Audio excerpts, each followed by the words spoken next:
KCRW sponsors include A24, presenting Moonlight, a film chronicling 3 chapters in the life of a young black man discovering his identity and experiencing first love as he moves from childhood into manhood. In theaters now. Hey, I'm Josh Barrow, your new host of Left, Right, and Center.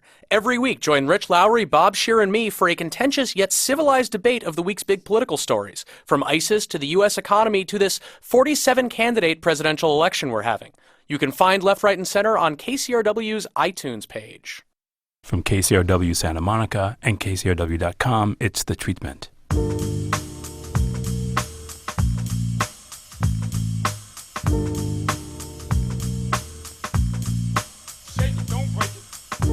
Welcome to The Treatment. I'm Elvis Mitchell. I'm in New York, sitting across from a filmmaker whose work I've loved since I Want to Hold Your Hand. A man who's made films about outsiders who figure out a way to game the system. And his newest film, The Walk is a Return to that. Bob Zemeckis. First of all, Bob, thanks so much for being here. Pleasure to be here. And the film's producer and the best-dressed CEO in the movie business, Tom Rothman's also. Tom, good to have you back. It's been a while, not since Master and Commander. I remember. Nice to see you again, Elvis. Good to see you. The reason I brought up I Want to Hold Your Hand, because the movie The Walk reminds me of that and Used Cars a little bit, that sort of sense of a bunch of people get together with kind of a plan, and they also want to subvert things a little bit. And that's what I think, when I think of your films, Bob, that's what I think about, really. That sort of, for me, that beautiful period of just sort of like turning things on their ear. And I just wonder, when you saw Man on Wire, which this film is sort of based on, did you think you want to make it feel like those films you got started doing? Yeah, well, it's interesting. Obviously the rebel renegade part of the story, appeals to me, not just because it appeals to me, but also it's the stuff of movies, I think. It makes interesting movies. But I started this project 10 years ago, before they even made Man on Wire. I came across this story by reading a little children's book that illustrated Philippe's walk, and because I don't remember it happening when it really did. I was oblivious to it for some reason. You were knee-deep in the movie business at that point, probably. I was in film school, even worse. That really is I was completely cut off from the world. Right, we should say, tell the audience what the film's about, by the way. It's about a French high wire walker named Philippe Petit, who illegally strung a cable between the Twin Towers of the World Trade Center in 1974 and walked across it. And how'd you get involved in this, Tom? So I always look for a chance to work with great filmmakers. That's what, if you're in my job in the world, that's what you do. I learned a long time ago is a pretty simple rule to Hollywood, and that is that great directors make great movies. So, and I just try to follow that golden rule. The interesting derivation of this film, which it'd be fun for Bob to talk about much more than me, is that Bob developed it at Disney for a while, and when it was at Disney, he made what we call in the business a previs or an animatic. It's a computer pre-visualization of the movie. And some years ago, when I was at Fox, Bob came around. Disney was a little uncertain whether to make it. He showed it at Fox. I thought that the previs itself was the coolest thing I'd ever seen, but I was too chicken to make it, and I chickened out. No. Let's go with this a second. Okay. We got you saying you were too chicken to make it. Yeah. On air. So well, I'm an honest guy because it's bold. And what was it that scared you about it? Oh, what scares me about it is everything I love about it. It's everything that's great about it. It breaks every rule in the business, which is why it's so fabulous. But Bob, one of the things that I like about this movie, and Tom's mentioned a few of your films, What Lies Beneath and Castaway, but I think of you, for me, your sweet spot is making films about guys who are in effect kind of showmen. Guys with a real presentational aspect. Even to some extent, that's kind of Denzel's character in Flight. These people like to sort of prepare as if they're giving a show. I'll go to certainly Marty McFly or Kurt's character in Used Cars. And this, Philippe must have appealed to you on some level as that kind of guy, didn't he?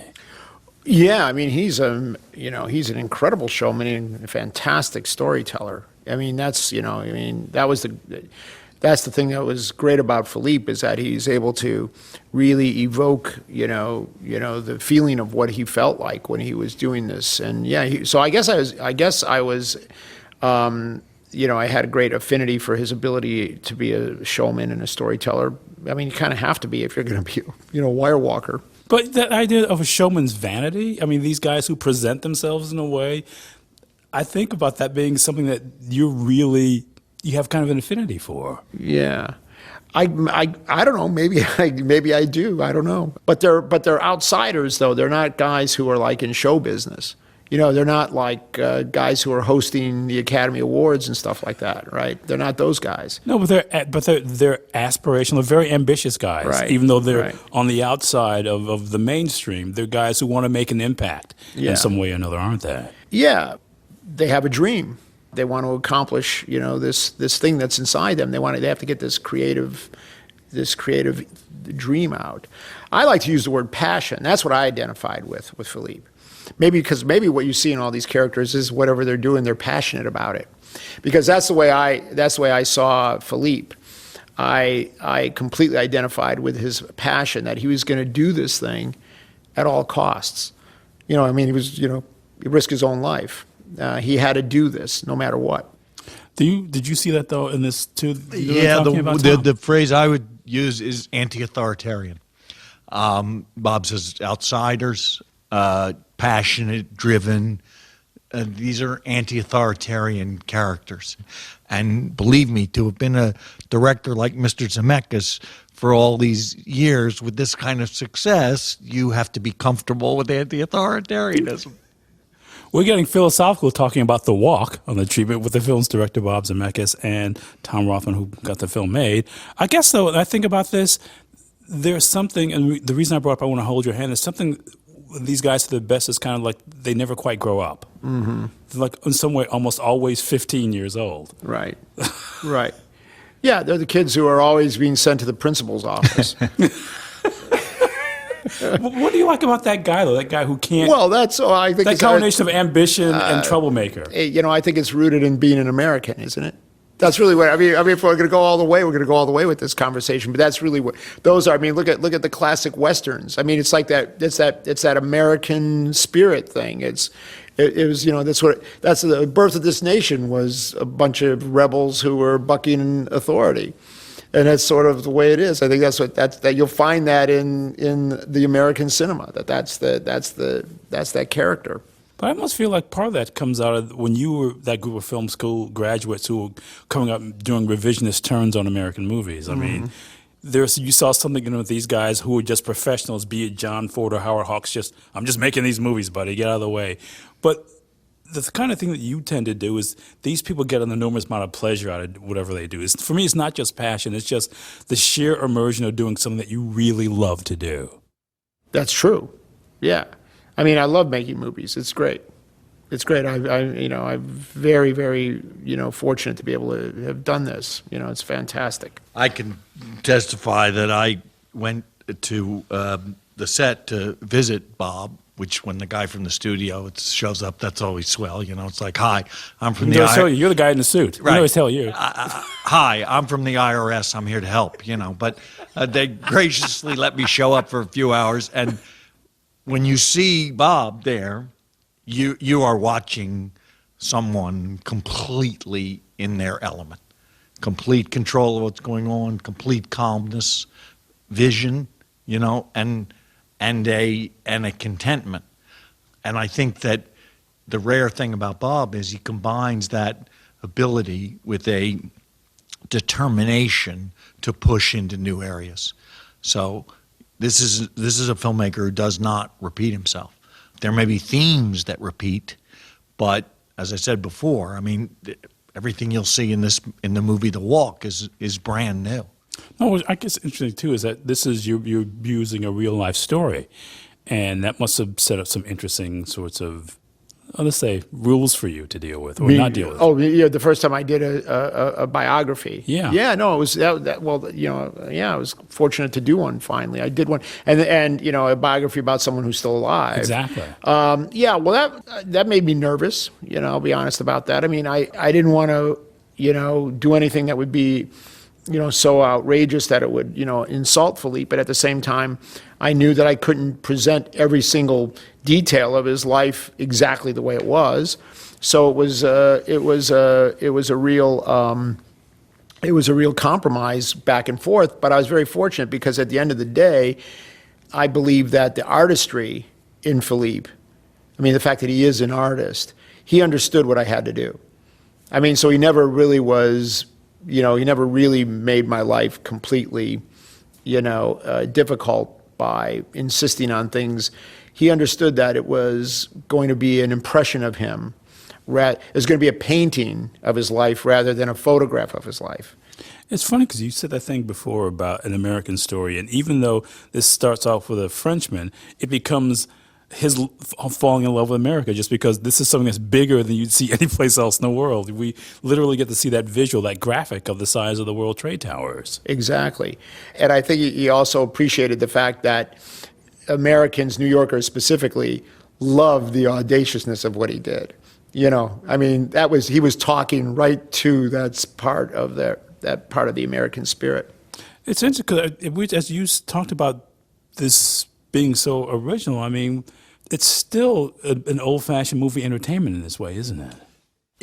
Yes. So it is, I think, one of the things that's wonderful about The Walk, but wonderful and unusual, which is this is a live-action PG movie. And there are not many of those. In fact, the last one of those that I worked on, and I've supervised over close to 500 movies, was Life of Pi. The Walk is a true, as you said, in the grandest old entertainment sense, a movie for audiences 8 to 80.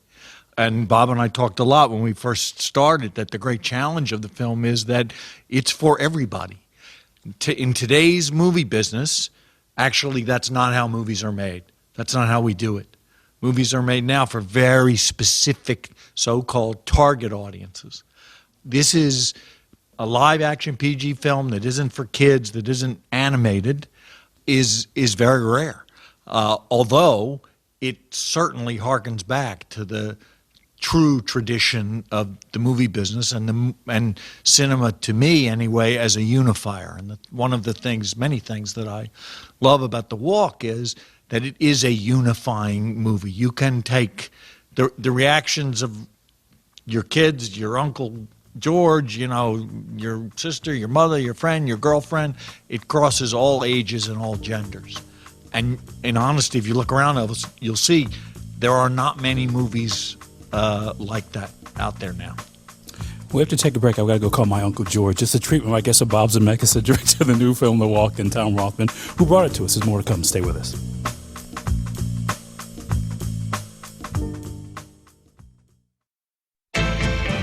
KCRW's popular iPad Music Mine app is now available for the iPhone.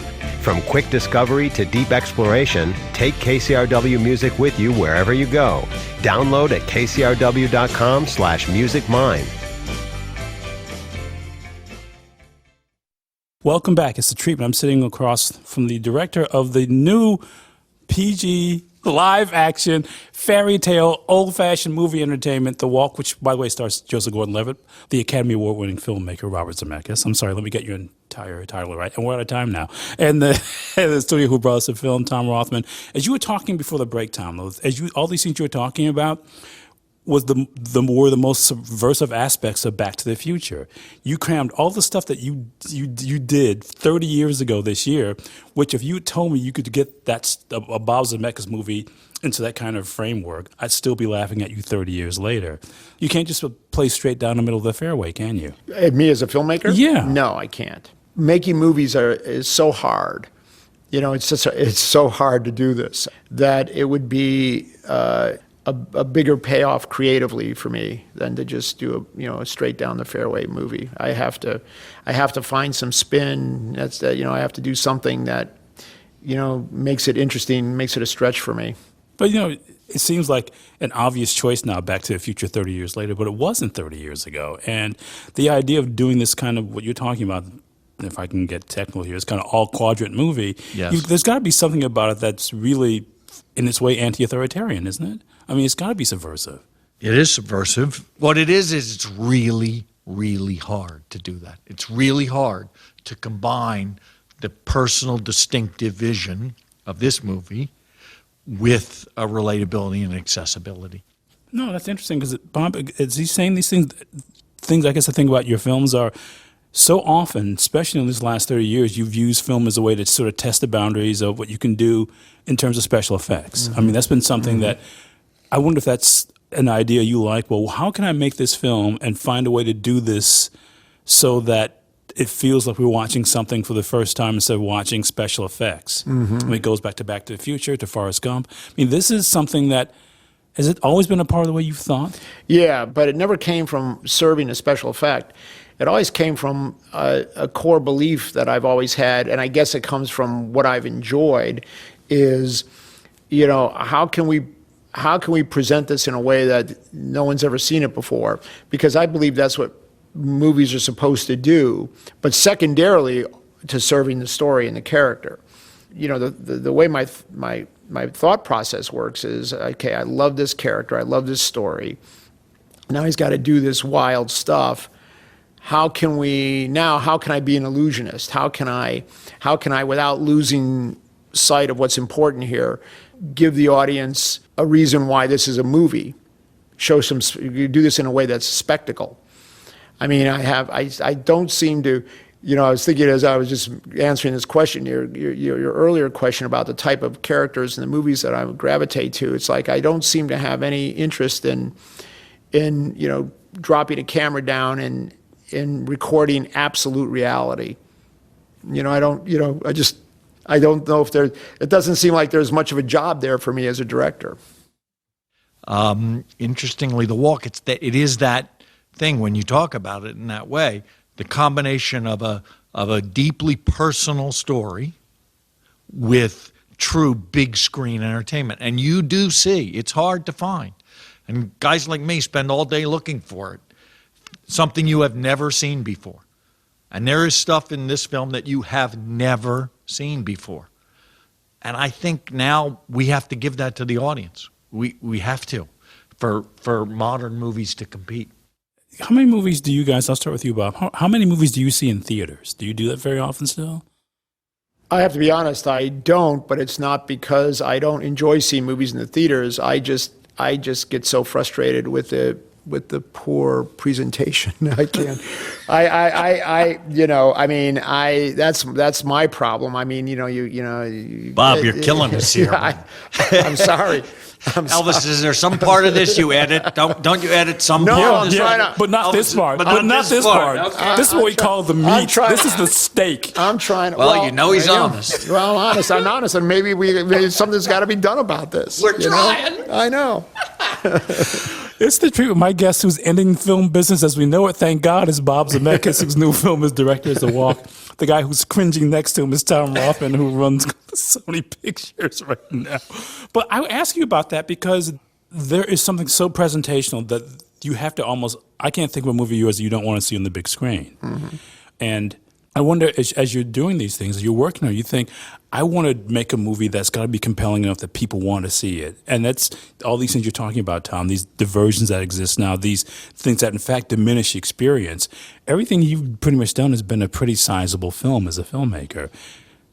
And I just wonder if that's listen, the thing I love, and the thing that is so unique to movies being presented in the theater is the captive audience experience. You know, seeing a movie in an auditorium with an auditorium full of strangers who are sharing this collectively. There's an immense power in that, and you don't get that from seeing movies in isolation. I actually have a theory that movies kind of look the way they do nowadays because so many movies are seen in isolation. What do you mean by that? Well, I mean, you experience movies differently when you see them with an audience. You really do. I mean, you don't know. I mean, you wouldn't know if you were watching Jaws your whole life on home video. You had no idea that when Roy Scheider steps into the boat where there's water inside the boat, that the audience would scream because there's no way the shark could be there, but water. He's stepping in the water. You had no idea that was such a visceral moment in that movie. So movies are very different when you see them with an audience. And so, that's. I agree with that profoundly, and it's why the exhibition problems and the competing with television problems notwithstanding, I think movies in cinemas will always endure. I think for that singular reason, that it's a collective experience of different kinds. It could be a collective emotional experience. It could be a collective comedic experience. It's more fun to laugh when the person next to you is laughing hysterically. We screened this movie, an early version of the movie. I think we were in Sacramento, wasn't it, or something? And when he takes the first step, and the clouds disappear and everything, and it wasn't even finished. The effects were temp. You could hear 300 people suck their breath in. You could hear it. And that's fun. There's a fun to the collective experience. So it's why I don't despair for the future of movies. I think it's ultimately bright, but I think it's evolving. I think that the bar is being raised. It has to be more cinematic. It has to be more worthy.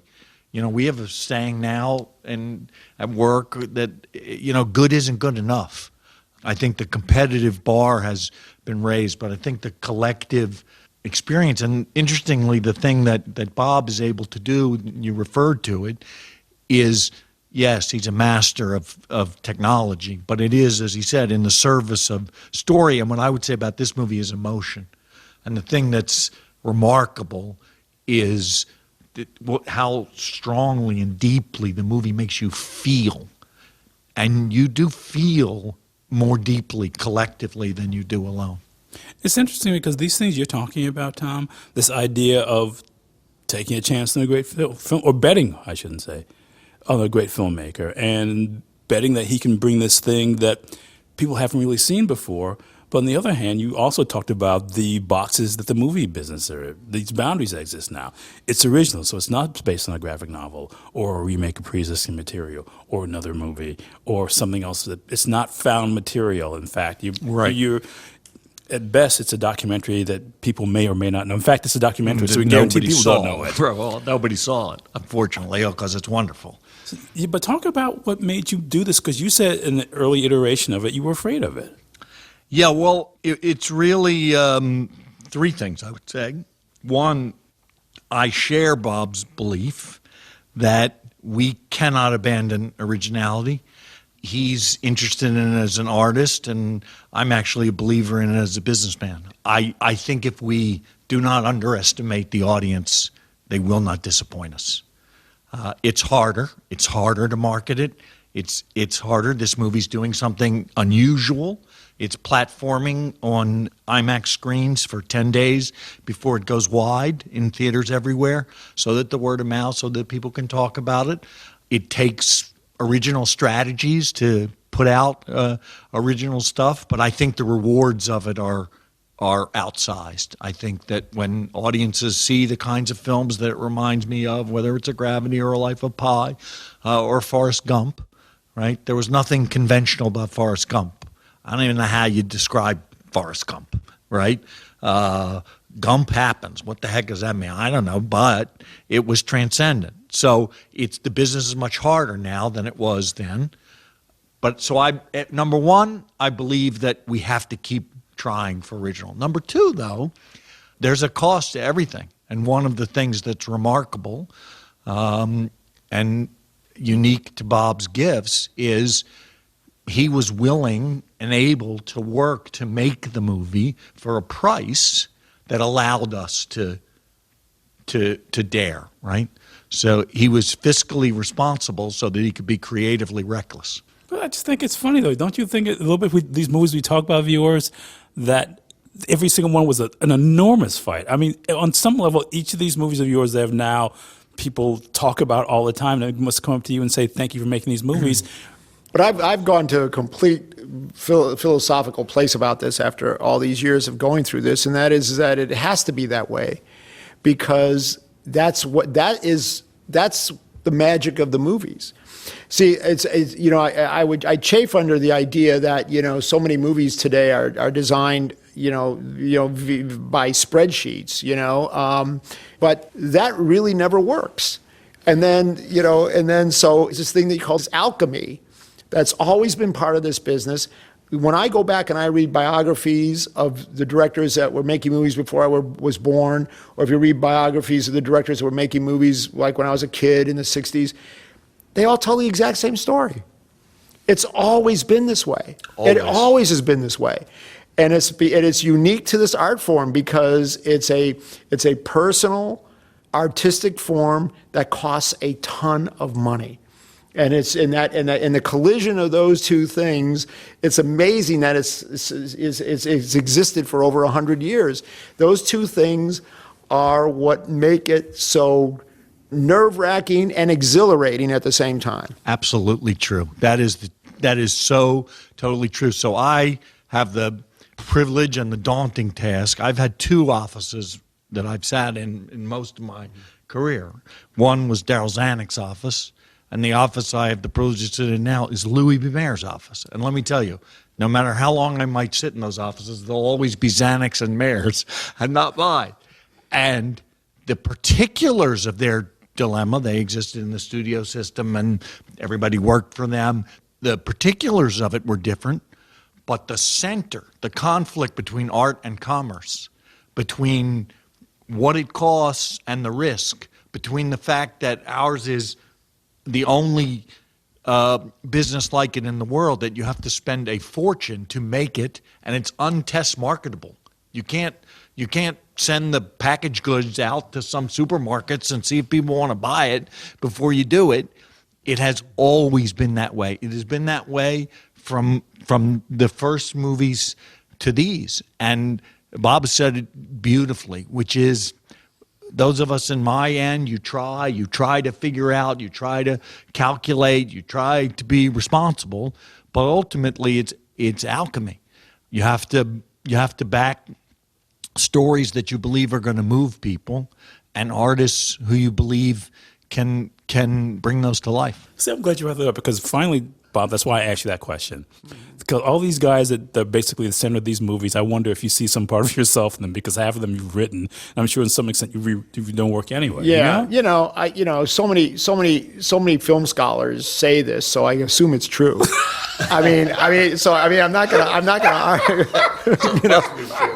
It's like I can't see it in myself. I'm just so, but I appreciate it, and I don't, it doesn't bother me, and I just have to do what I just have to do what I feel like doing, So obviously it must come from an inner core. It must come from inner core. I mean, it doesn't come from, outside influences. So there's definitely got to be truth in there. I think someday, when I'm long gone, some film scholar could probably look at all my movies and plot, where I was emotionally in my life or something like that. It's probably what would happen. I've been very fortunate that I don't have to make the same type of movie over and over again. That I don't think I could be able to do. So I'm very grateful about the stories I've been able to tell. Well, we're at time. I can't thank you guys enough for doing this. Thank you so much. Thank you. My guests, pleasure. My guests are self-admitted schlub and chairman of Sony Pictures Entertainment, Tom Rothman, and the equally sheepish Academy Award winner Bob Zemeckis, whose new film as director is The Walk. Our recording engineer here at the Crosby Hotel in New York is Juan Marcos. The show is mixed by Kat Yor. It's edited by Blake Fight, who happens to be the associate producer. I'm going to go upstairs and get some room service. It's The Treatment.